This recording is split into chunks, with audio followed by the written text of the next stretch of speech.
Hi there! By now, you've set up 3 graphs for freefall: displacement over height, velocity, and constant acceleration.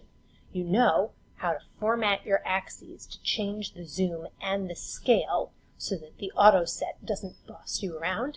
And more importantly, you've got an absolute cell reference here for delta t, so you can count by 5, you can count by 1, you can even count by 10 if it's taking too long and you've got too much data. And simply by changing one cell, you can update the entire data and set and update the graph. Of course, we haven't changed anything about the physics. This is just delta t, or dt as we call it in calculus. But if we were to go to Mars, we can see what freefall would look like on Mars, falling as it picks up speed more slowly and taking a longer time to land than on Earth. Now we're ready to program in what happens when acceleration is not constant because air resistance interferes. You've got 2 tabs on the bottom of your screen. Name your original tab Freefall and rename your second tab Air Drag. Here is our workspace for air drag. Practice doing everything you learned to do in the first spreadsheet. Set your delta t to count with, specify the gravitational field of the planet Earth, and now we're going to set the initial height of our drop and the initial velocity of our drop over here as an absolute cell reference, because we're going to have lots of different things that happen with speed, and we want to make one click, one change to change our initial speed and have all the graphs update together. Again, start at 0, and once you're there, take your original time and update by delta t. Do not click anywhere else. And make sure before you fill anything, this is an absolute cell reference. It's this one over here, and we're not going to be using this one or this one, so let's specify we really mean the one and only delta t. Now, fill down, and you'll see your time is counting automatically. This is our freefall section over here. We want the same data on this graph as we had in our previous tab. Well, why did we do the previous tab? So we know what the graph is supposed to look like, and if the graph looks crazy, we can debug our formulas. Our freefall here begins, don't forget the equal sign, at the initial height. As we begin to fall, our new freefall will require an acceleration. Again, absolute cell reference. This is the one that we're going to use for the entire time, and it's going to require an initial velocity. Again, absolute cell reference. Just like we did before, we're going to fill down. We're going to put in a formula. We have here initial velocity plus acceleration over that period times time. We have initial displacement plus initial velocity times time plus a half of whatever A is going to do next times time squared. Before we fill down, proofread. Are there any absolute cell references here or here that need to be updated? Yes, there are. Delta t is always an absolute cell reference. That never changes. That always stays the same. If we forgot to proofread, we'll notice something very strange going on when we fill down. If we fill down, we should get numbers that we recognize from our previous spreadsheet. Change your initial height and your initial velocity to what you had on the other spreadsheet. Look the same? Good. All right. Now we're ready to incorporate air drag with a changing acceleration. Acceleration under air drag, that is the drag force, depends on 4 things. It depends on mass. We are talking about a standard 8.5 by 11 sheet of paper. Google the mass of a standard piece of paper. You will find that office paper is generally 80 grams per meter squared. If you get a more reliable value, use that. Otherwise, calculate the mass of a sheet of paper. Air drag also depends on the cross-sectional surface area. We are planning to drop our piece of paper like this, straight down, so the area would be the area of an 8.5 by 11 piece of paper. That's 8.5 inches by 11 inches. Again, use Google or by hand convert those to metric in meters squared. Now, the air drag formula, BV, uses a very specific B that is a huge jumble of complicated numbers. We are not going to try to replicate B. Start very small in the 0.01 to 0.1-ish range. This number represents everything that has to do with the air itself, the air density, the humidity, the conditions, how easy it is to cut through the air, how much turbulence you leave in your wake, whether your shape is streamlined or not. When we have our graph working, we'll raise the drag coefficient and see how more air resistance makes more of a difference. These are going to be all of your absolute cell references. Fill them in and press play when you're ready to continue. Now we're ready. Acceleration under air drag is complicated. It's not just 9.81 meters per second squared down. The air is getting in the way. There are many models for the drag force, and the only way you can tell how much the air is getting in your way is go to the wind tunnel and measure it. In first year physics, we're going to be looking at a drag that's directly proportional to speed and area and conditions and streamlining and everything else. As you can see, to get the A by itself, the M moves into the denominator. Here is our surface area to mass relationship. We're not going to use B the way they do in this equation. We're going to keep the area out where we can see it. So our acceleration may start at negative 9.81. Make that an absolute cell reference. It doesn't change. But in the opposite direction, we have a drag coefficient. We have bigger area makes more air resistance. We have less mass makes more air resistance. And all that, according to the model we're using, is directly proportional to velocity. All right, what do we have? Hey, it's negative 9.81. Hooray. Why? Nothing else has happened. Now, once it starts to move, we're going to see a difference. Here is our initial speed. Again, it's linked to the cell. Don't type it again. That way we just have to make one change. And here is our initial height. Again, linked to this cell. Save your work. Now we're ready for our second set of formulas. This is going to change. Oh dear, what's wrong? What's wrong is we didn't put in any absolute cell references. L3 is our drag coefficient. It does not change. There's no such thing as L3. It was L2. That's the kind of error you see when you don't put in an absolute cell reference. Also, it's K2, J3. J is the mass. That doesn't change. Again, that was supposed to be J2. You see how you generally need a different formula for the first line that is initial rather than everything else. This was our initial velocity, but our velocity now has changed. We're not going at 0 meters per second anymore. We were.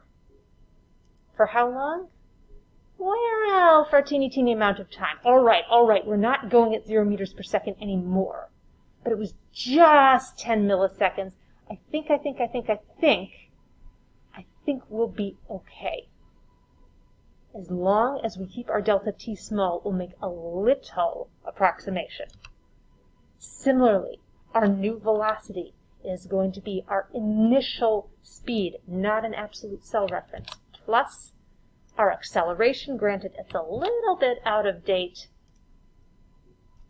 absolute cell reference here. We're only going to be out of date for 0.01 seconds, and then we'll catch up.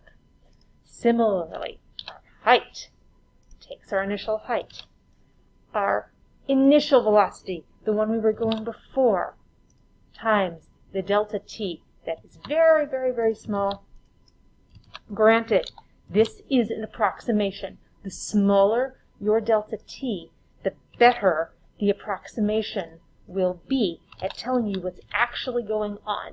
Again, careful with those arrow keys. You need to click very, very carefully, not click anywhere else. Now, we've fallen a little bit. Now, let's proofread. I know we think we know what we're doing. I know we have our equations right here, but almost nobody types it correctly on the first try. Give yourself 5-10 minutes to proofread, and don't be shocked if there's a typo. All right, B2, C2, initial height, initial velocity, absolute cell reference for time. It's giving us a number instead of garbage, plus D2. D2's acceleration is negative. Looks good, checks out. Similarly, right acceleration, right initial velocity, absolute cell reference. Interesting, C2. C2 is our old speed. We have a new speed now. How about instead of making this C2, we make this C3? That's a problem. Our acceleration shouldn't be going up. We shouldn't be accelerating faster. Let's check this. Negative G2, gravity's going down, plus, let's see, we have mass, we have the drag coefficient, we have the surface area, they're all here at C. Oh, C3, the velocity is negative. I didn't realize cell C3 clicking on V could be a vector. I didn't realize it had direction. Oh, we're schlepping those arrows around for a reason. Well, we need these two to be in the opposite direction. So we need to make sure we're losing acceleration. Why? Because we're going down. Check that. All right, now we're not accelerating as quickly. How do we know we typed the formula correctly and we have the right number of negative signs? Because the data says so. This number is negative because it's going down. Negative, some number times negative, gives us positive. Air resistance is slowing us down. We're less negative than we ought to be.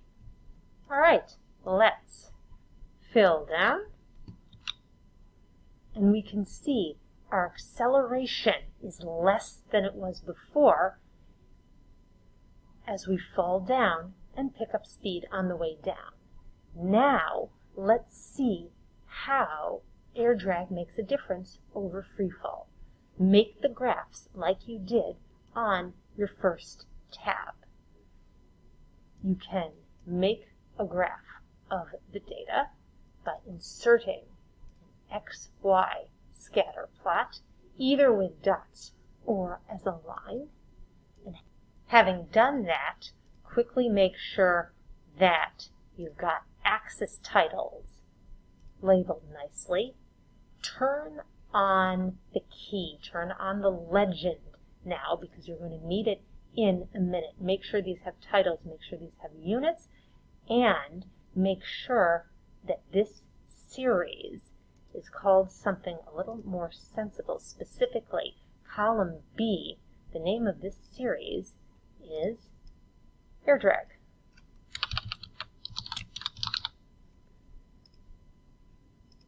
This is blue. That's funny. I used blue for free fall. I want to change the color.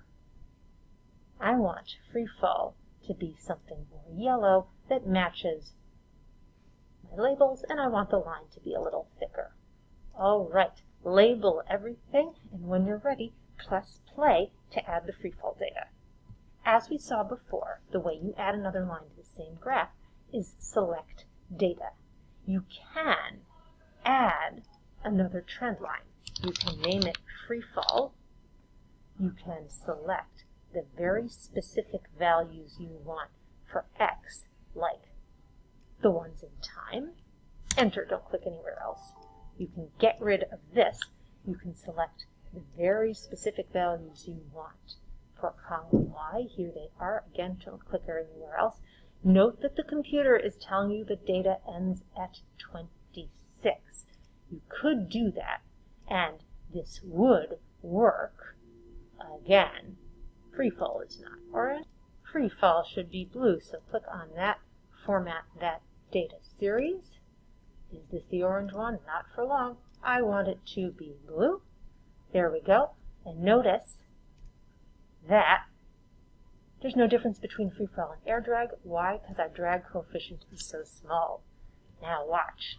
As we change the drag coefficient, the difference becomes bigger and bigger and bigger. Of course, we're only doing this for the first quarter of a second. We're interested in something much longer. So let's go into our series, which, by the way, if you want to add more to a graph, you can also do this the quick and fast way by saying, well, I just want to graph all this stuff.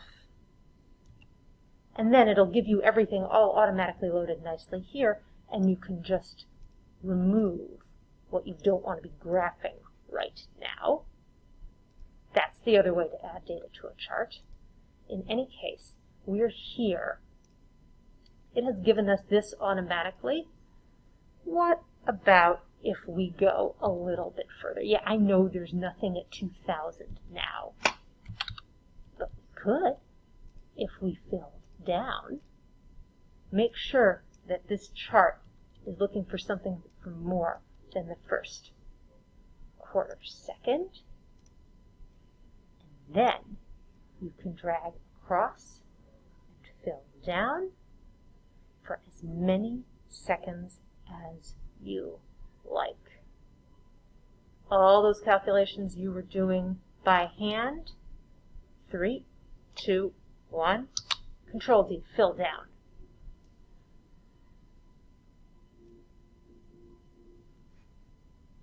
Now you can choose the ones you want. We have 20 seconds here. That's a little bit more than I want. Format axis. I'm interested in the first 6 seconds of its flight, counting by ones, and I want to be able to see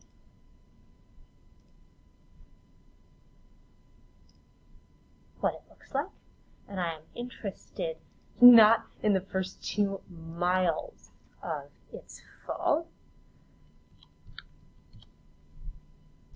but only the first few.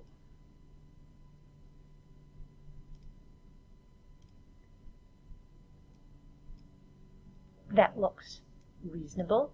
I seem to have a ridiculously high drag coefficient, so I'm going to bring this back down out of the rafters. And now we can start to see the difference between the air drag and the free fall. Now, free fall, it would have hit the ground at 2 seconds, but with air drag, our piece of paper would have fluttered and hit the ground at 3 seconds. Now, make the same set of graphs using velocity and acceleration. You can either select your data and insert a new chart, or if you want to be sneaky, you can copy this one, shrink it, increase the graph area, decrease the size of the key, move it around so we can get as much as possible on one screen. Having copied that graph, we can now paste a second copy, go in, and make a few small changes, namely, select data, and instead of air drag and free fall, we can say air drag velocity, and instead of A to B, we know that our velocity is stored, watch this, in column C. this, our free fall, is stored again in column O. Update this. Okay. Now,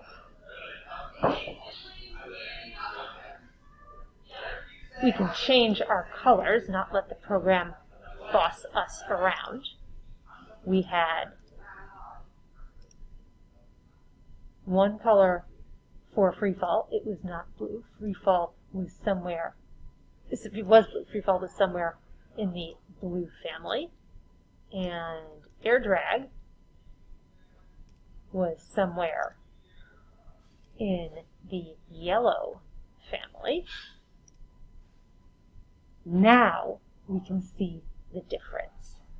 See how in freefall an object picks up speed to a certain point, and if it keeps falling it will pick up speed forever. But under air drag there comes a point where you don't pick up as much speed as you want.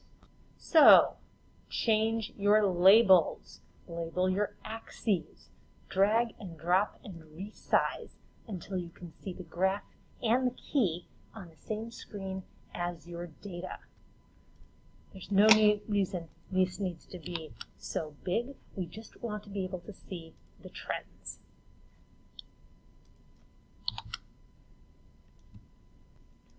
Finish putting your last graph into place.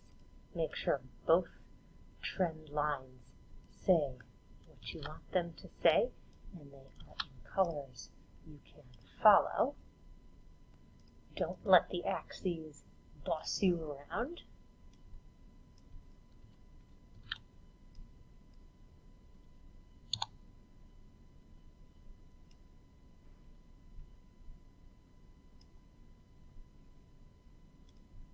And take a look at the graphs. What happens to freefall when there is air drag? Start with very little air drag, so everything is just about the same as it was before. This is what you saw when you dropped a phone wide side down onto the cushion. Acceleration got a little less.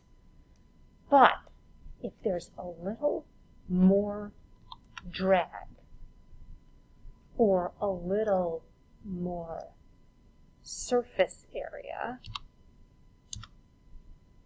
or a little more mass, what difference does that make? How is it that the acceleration can change, and under what circumstances does it change? There comes a point, play with your coefficients to find that point, where that object, although it started accelerating at 9.81, just like in free fall, lost the ability to accelerate. Take a look. What is the final acceleration under air drag?